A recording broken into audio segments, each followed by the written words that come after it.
How'd you fit all that in them jeans?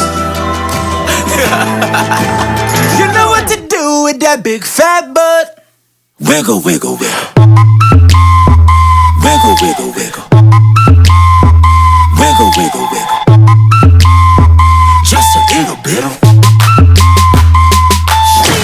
patty cake, patty.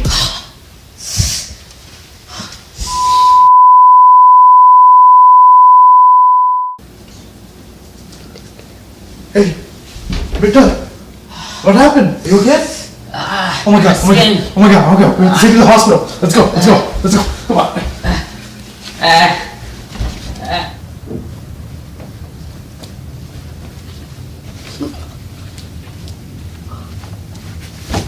Ugh, I hate my skin. So useless, Dad.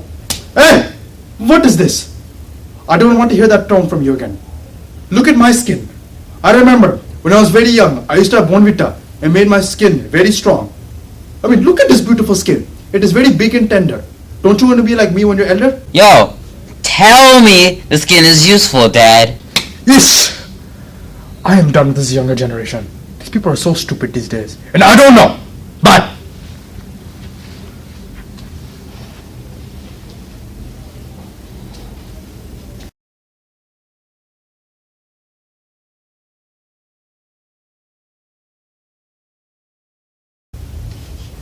Good morning, Ashwin. My name is Dr. Damle.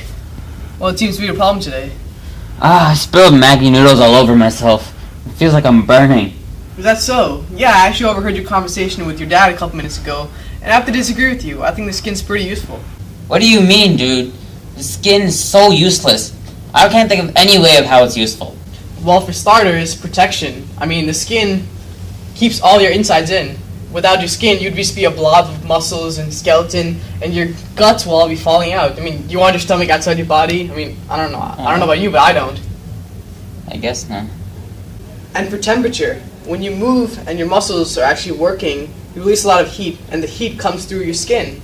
So heat is lost to your skin. And also your skin is responsible for the synthesis and storage of vital nutrients, like the vitamin D3, which is actually really important for calcium.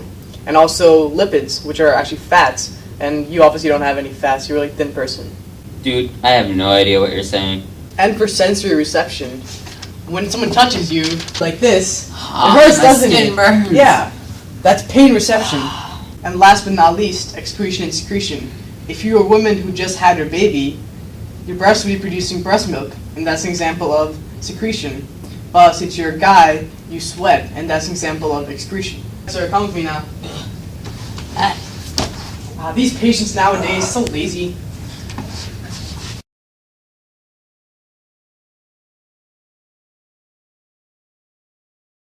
Well, Ashton, before we begin, I want to actually tell you about the different layers of the skin.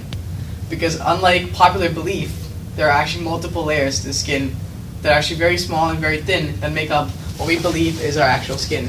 So, I took pretty good notes in med school, so I have my notes right here about the integumentary system, which is what we call the skin in science. So the deepest layer is called the stratum basal. This layer actually produces ridges, which we can see as our fingerprints. So if I can see your thumb, we can see our fingerprints are actually different and unique for everybody. The next layer is called the spiny layer, or the stratum spinosum, and this is where the cells of the epidermis, or one of the layers of the skin, actually continue to divide. Next layer is the grainy layer, or the stratum granulosum, and this is where cells stop dividing and they actually become flatter and flatter. Stratum lucidum, which is only in thick skin, and thick skin is only in your palms and on the soles of your feet. These are where the flattened cells are packed with a molecule called keratin, and keratin is a chemical that forms the basic structures of hair and nails. And the last layer is the stratum corneum, and this is where there are 15 to 30 layers about flattened cells, which actually collect large amount of keratin. What are you talking about, dude? There's like too many things in the skin to remember. I can't think of any other things that could possibly be in the skin. But there are actually more layers to the skin. Fun! So those layers I just described were for the epidermis. Now let's talk about the dermis. The dermis is underneath the epidermis, it contains blood vessels, which provides nutrients to the epidermis. Underneath the dermis is a subcutaneous layer. The subcutaneous layer contains fat and stabilizes the skin with any underlying organs like bones or muscle.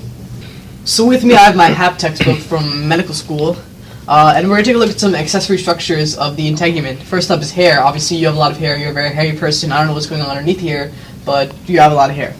The hair is basically keratinized cells that are packed together, and the function of them is to prevent, especially in your nose, to prevent foreign particles from entering the body, protection on the outside of the skin, and if I come really close to you, you can feel me because hair actually has sensory nerves in it. Second up is the sebaceous glands, which are oil glands. They release a substance called sebum, which actually lubricates the hair and the skin and inhibits any bacteria from forming. And third up is the sweat glands. Sweat glands are obviously, they release sweat. It's also very important in cooling because once you release sweat, your body actually cools itself. It's called evaporative cooling. And lastly is nails. Nails are just densely packed keratinized cells, which are, you have a very nice pair of, very nice hands and nails. Did you get a manicure? Yes. You did get a manicure, alright. The nails basically they form the tip of the hands to protect with the insides of your body and protect the tips, because that's where a lot of the most of the bacteria actually exist.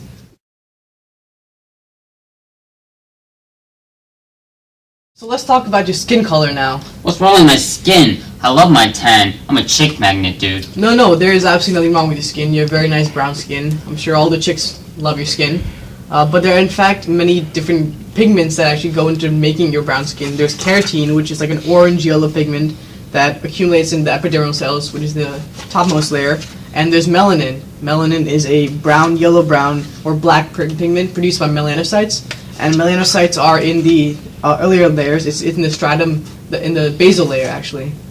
So what about my melons? No, not melons, melanin. Oh. But okay, anyway, let's say you go outside in the sun, right? The sun has ultraviolet radiation, and the radiation actually stimulates these melanocytes to produce more melanin. That's why you get tan, that's why you get darker. Are you even paying attention to me? Of course. Let's talk about the different classifications of burns. You have a first degree burn where the superficial cells of the epidermis are damaged, and the appearance is inflamed, tender almost, like your father. Second degree burns where superficial and deeper cells of the epidermis may be affected, and the result is blisters, can be very painful. Third degree burns, the burns the most severe, are when all epidermal and dermal cells are actually damaged, and the appearance will be charged. Watch out for the pole, they get everybody every time. Have a seat here, Mr. Sethi. So doctor, what kind of burn do I have? Ashwin, you don't have a burn. You touched water that wasn't even boiling. The stove wasn't on. I really don't understand why you're here and why you're in so much pain. Oh. Okay. Whoa. Bye. Whoa, hold up. Hey, where got my lab coat? Hey, come back here. Hey, come back. Come back here.